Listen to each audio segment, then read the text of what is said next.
Hey everyone, and welcome. I am absolutely thrilled to have you here today because we are unpacking a deeply emotional, beautifully crafted narrative. We're looking at a source story titled Always Pray and Never Give Up. Now, at first glance, it's a concise, family-friendly story, but honestly, don't let its simplicity fool you. Within this brief narrative lies an absolute masterclass on the anatomy of resilience, faith, and perseverance. We're going to break down exactly how this text constructs a journey from total despair to triumph, and how the architecture of this story actually mirrors the very real challenges you and I face every single day. So, I want to start off with a question for you. What happens when life speaks louder than hope? Think about that for a second. It's a pretty provocative question, isn't it? This instantly hooks us into the core conflict of today's explainer. The source material doesn't shy away from the hard truth that hope is very often challenged by incredibly loud, overwhelming circumstances. How we respond in that exact moment, when the volume of life's hardships just totally drowns out our optimism, is exactly what this is all about. Okay, let's dive right in. Section 1. Dreams meet hard reality, the starting point.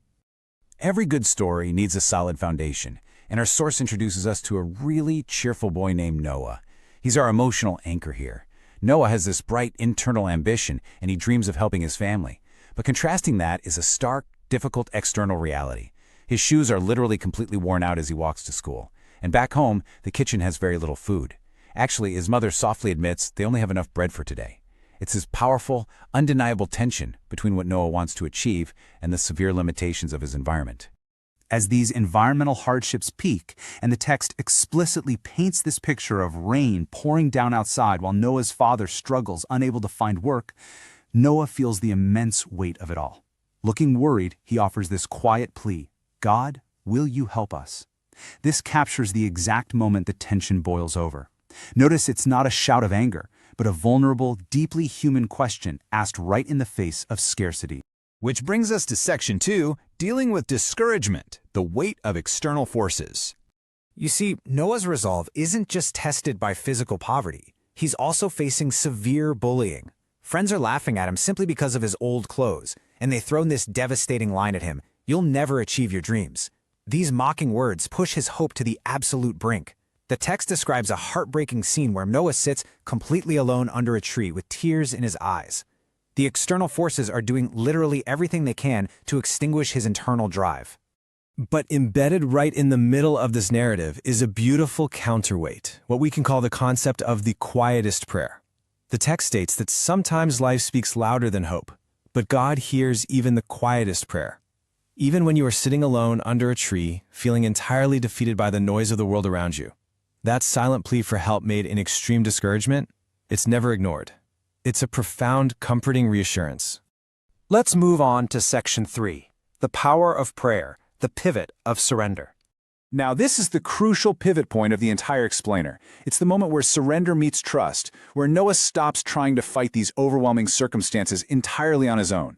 Kneeling beside his bed, Noah delivers this remarkable prayer. "Dear Jesus, I don't understand everything, but I trust you. Please give my family strength. Help me never give up. Your will be done. Amen." Look at that. He isn't demanding an instant fix. He admits he doesn't understand. He's just asking for strength and the endurance to never give up. And right after this, the text notes a warm light shining through the window, signaling a major shift in the narrative. And that leads right into Section 4, choosing active faith, moving forward in the waiting period. The story is incredibly careful to show us that resolution doesn't just happen magically while Noah sits around. His faith is entirely active. The very next morning, he takes actionable steps. Step 1, he wakes up smiling. Step 2, he helps his parents. Step 3, he studies hard. And Step 4, he encourages others. He takes that strength he asked for the night before and immediately applies it to his day-to-day life. He's proving that his faith is actively growing stronger through his daily choices. And the narrative clearly shows us that his problems didn't just disappear overnight. We go from the morning after the prayer, straight through weeks of hard work where he's actively studying and helping, all the way to months later at his graduation. Tracking this passage of time shows us something absolutely crucial.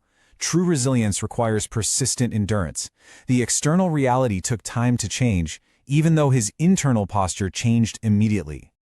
All right, Section 5, Rejoice in Hope, the Harvest of Perseverance. This is where the seeds of Noah's active, patient faith finally began to bear fruit. The provision he prayed for arrives. A kind neighbor steps in and offers Noah's father a job. A caring teacher notices Noah's incredible work ethic and provides him with school supplies. His parents note that God never stopped caring for them. Ultimately, the whole family is happy and healthy, and it all culminates in Noah graduating with honors months later. The waiting period is over, and the harvest is realized. At his graduation, Noah comes to this profound realization. He says, "Prayer didn't make me quit. Prayer gave me the strength to keep going." I mean, wow! This redefines the entire function of his journey. The text uses this line to emphasize that faith isn't some escape hatch from hard work. Rather, it's the very fuel that empowers you to endure the hard work until you reach your goal. As the story closes with a beautiful sunset over a hill, the narrator connects Noah's story directly back to us with a powerful reminder. Life will have storms, disappointments, and delays, but God is always working, even when you cannot see it. And this is exactly why understanding this hidden work matters. When you are right in the middle of your own storms or facing your own frustrating delays, you can draw on this framework of resilience. The unseen work is happening, even when the rain is pouring down. The source grounds this entire narrative in a powerful anchor verse from Romans 12:12. Rejoice in hope, be patient in tribulation, be constant in prayer. This perfectly summarizes the overarching theme we've explored today. It perfectly encapsulates the active joy, the necessary endurance during hard times, and the continuous quiet connection required to make it through the storm. So, the ultimate takeaway from this story is simple but undeniably profound. Always pray, never give up, God is faithful. This story of a cheerful boy with worn-out shoes leaves us with a brilliant blueprint for unwavering resilience.